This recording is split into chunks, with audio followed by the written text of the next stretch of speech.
Russia is making headlines for how unstable it could truly be after an armed rebellion pushed the country to the brink of a civil war. Russian President Vladimir Putin is praising his country's security forces for stopping the attempt and condemning the Wagner Group, calling them traitors. Ian Lee has the latest from Ukraine.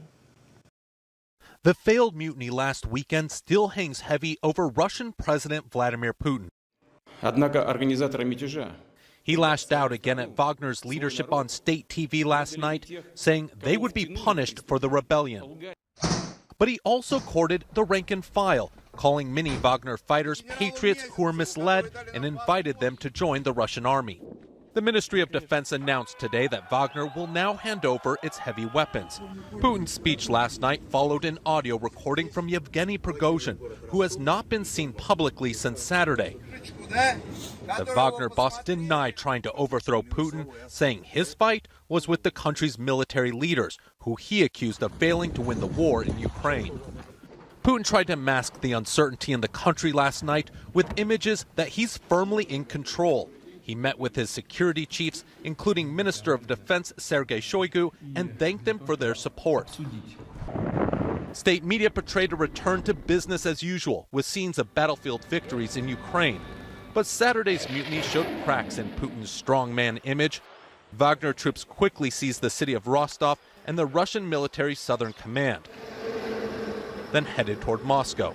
It took a deal, brokered by the president of Belarus, to stop his deadly advance toward the city. Wagner fighters would be pardoned, and Prigozhin would go into exile in Belarus.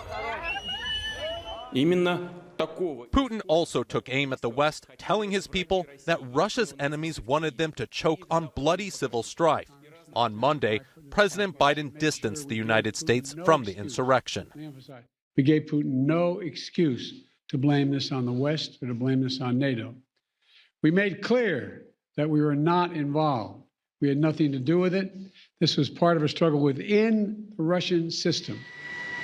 U.S. officials tell CBS News another $500 million aid package to Ukraine will be announced today. That'll include Bradley and Stryker armored fighting vehicles, equipment that Ukraine desperately needs as it continues to take ground in its counteroffensive. And today we're learning a plane linked with Wagner boss Yevgeny Prigozhin has landed in the Belarus capital of Minsk. No word yet if he was on board. Ian Lee, CBS News, Pyryatin, Ukraine.